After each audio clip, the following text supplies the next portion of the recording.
आज का हमारा टॉपिक है periodicity of property, atomic size and atomic radius. Periodic table में जो एलिमेंट्स और एटम एग्जिस्ट करते हैं उनकी प्रॉपर्टी आज हमने स्टडी करनी। तो जैसा कि हम जानते हैं कि एटम बहुत ही स्मॉल साइज़ का होता है, इस वजह से उसका साइज़ मालूम करना या उसकी शेप ड्रा करना ये बहुत ही मुश्किल काम है।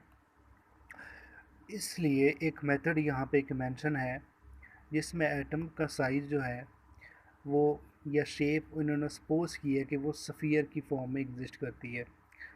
ये दो एटम्स इन्होंने कार्बन्स की ली हैं, शेप इन्होंने ड्रा की है सफ़ियर, और एक इनकी जो बाउंड्री है दोनों की वो एक दूसरे को टच कर रही है।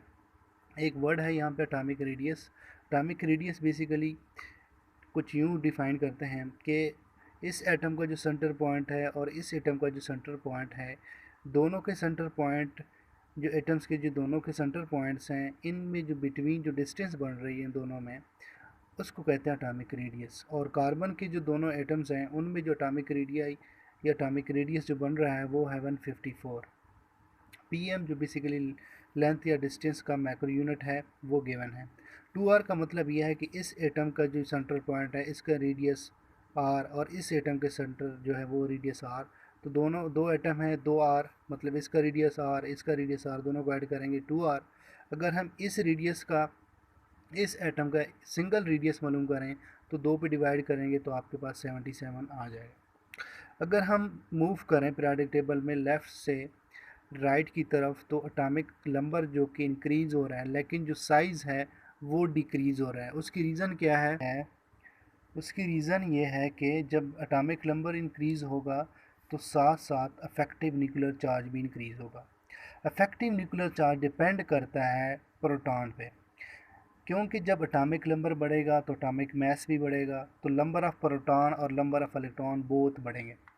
क्योंकि न्यूक्लियस में प्रोटॉन ही एग्जिस्ट करते हैं, इस वजह से प्रोटॉन न्यूक्लियस पे पॉजिटिव चार्ज होता है। क्योंकि प्रोटॉन पे पॉजिटिव चार्ज है और न्यूक्लियस के अंदर प्रोटॉन एग्जिस्ट करते हैं, दूसरी साइड पे जो इलेक्ट्रॉन है वो सेम वैलेंस शेल में ऐड हो रहे होते हैं। क्योंकि शेल जो है वो कांस्टेंट है, शेल की तादाद नहीं बढ़ रही, नंबर ऑफ़ इलेक्ट्रॉन और नंबर ऑफ़ प्रोटॉन बढ़ रहे हैं, जिसकी वजह से न्यूक्लियर चार्ज बढ़ रहा है।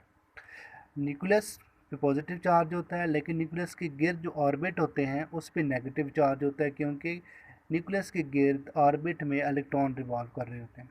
तो इस वजह से इफेक्टिव न्यूक्लियर चार्ज जो है वो इंक्रीज़ हो जाता है, जिसकी वजह से जो एक फोर्स क्रिएट हो जाती है। क्योंकि नेगेटिव और पॉजिटिव चार्ज एक दूसरे को अट्रैक्ट करते हैं, तो जो आउटर मोस्ट शेल होता है, आउटर मोस्ट शेल वो होता है जिसमें इलेक्ट्रॉन होते हैं, एग्जिस्ट करते हैं, वो न्यूक्लियस के टूवर्ड आ जाता है, न्यूक्लियस के नज़दीक आ जाते हैं। क्योंकि न्यूक्लियस जो है वो पॉजिटिव चार्ज होता है और नेगेटिव चार्ज को अपने अपने लिए या अपने साथ अपनी अपनी तरफ अट्रैक्ट कर लेता है। ठीक है, अगर हम पीरियोडिक टेबल में देखें लेफ़्ट से राइट की तरफ तो साइज़ जो है वो डिक्रीज़ हो रहा है। देखें 152 से देखें 69 भी, क्योंकि लेफ़्ट से राइट की तरफ से साइज़ जो है वो डिक्रीज़ हो रहा है।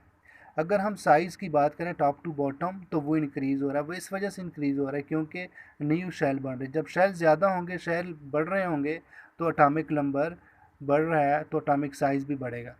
यहाँ पे देखें गिवन है फर्स्ट ग्रुप है, जो कि यहाँ पे गिवन है कि टॉप टू बॉटम आप जाएँ तो इसका एटॉमिक रेडियाई, अगर रेडियाई बढ़ रहा है तो डेफिनेटली एटॉमिक रेडियस भी बढ़ेगा, एटॉमिक रेडियस बढ़ेगा तो एटॉमिक साइज़ भी बढ़ेगा। तो टॉप टू बॉटम अगर हम जाएँ तो एटॉमिक रेडियस या एटॉमिक साइज़ बढ़ रहा है, लेकिन लेफ़्ट से राइट की तरफ जाएँ पीरियोडिक टेबल में तो जो साइज़ है और रेडियस है वो डिक्रीज़ हो रहा है। यही हमारा टॉपिक था आज का। शुक्रिया।